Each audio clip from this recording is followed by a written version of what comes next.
তাপসের গান বাংলা চ্যানেলে গানের আড়ালে চলত জমজমাট রঙ্গলীলা।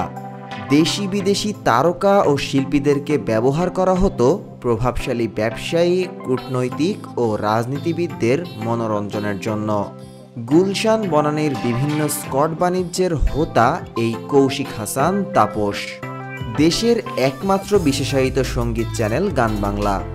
দেশি বিদেশি সঙ্গীত সংযোজন আর শিল্পীদের সম্মিলন ঘটিয়ে রীতিমতো স্বঘোষিত সম্রাট চ্যানেলটির বর্তমান সিইও এবং ব্যবস্থাপনা পরিচালক কৌশিক হাসান তাপস। মাঝে মধ্যেই তার চ্যানেলে দেখা মেলে বিদেশি শিল্পী ও মিউজিশিয়ানদের পরিবেশনা। তাপস ও তার প্রভাবশালী স্ত্রী মুন্নির ক্ষমতার বিস্তার বিশ্বব্যাপী। সানি লিওনের মতো অ্যাক্ট্রেসকে উড়িয়ে আনা হয় তার অনুষ্ঠান মাতাতে।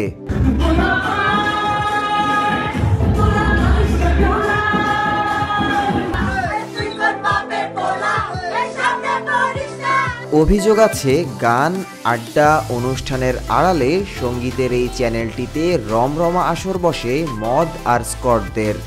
এ নিয়ে বেশ কয়েক বছর আগেই তাপসের ঘনিষ্ঠজন মডেল পিয়াসা স্বীকারোক্তি দিয়েছেন গোয়েন্দা পুলিশের কাছেও। ওদের একটা আস্থানা আছে গান বাংলার উপরে, এবং তাপসের বাসায় এরকম ড্রিঙ্ক করে, পার্টি করে, হ্যাঁ, আর অনেক সিঙ্গাররা আসে, মেয়েরা আসে।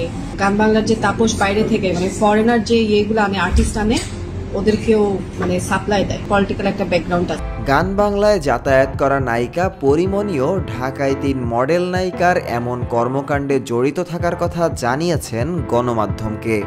আই থিংক আপনি বুবলিকে আর ওই মাহিকে ফোন দিতে পারেন। আমি তো রিসেন্টলি তার সাথে আমার কথা হয় না, দেখা হয় না, যোগাযোগ নেই।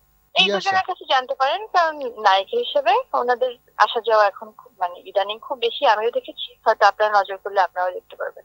সঙ্গীত বিনিময় আর নির্মাণের নামে মূলত বিদেশি কিছু নারী শিল্পীদের ব্যবহার করতেন তাপস। একই দশা হতো দেশি শিল্পীদেরও।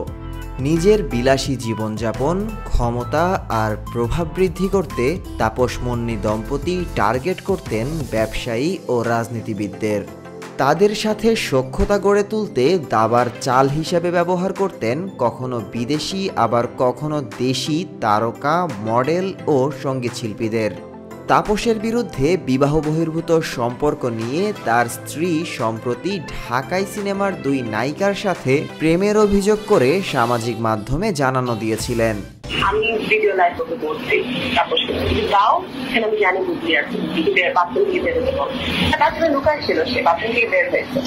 আমি ভিডিও লাইভ তখনই আমি ফেসবুকে স্ট্যাটাস দিচ্ছি রাতেবেলায়। ওর ইন্টেনশনই হচ্ছে, ও যখন সাকিব যখন তোমার সাথে ক্লোজ হওয়া শুরু করলো তখন মাথাটা খারাপ হয়ে গেল। আমি তখন বুঝলাম ও সাকিবের প্রতি রিভেঞ্জ আর তোমার প্রতি, আর সেটা সেই টার্গেটটা করছে তাপস। ফাঁস করেছিলেন তাপসের কর্মকাণ্ডের ফিরিস্তিও। গান বাংলা চ্যানেল দখল করেই তাপস সেখানে গড়ে তোলেন এই অপরাধের সাম্রাজ্য।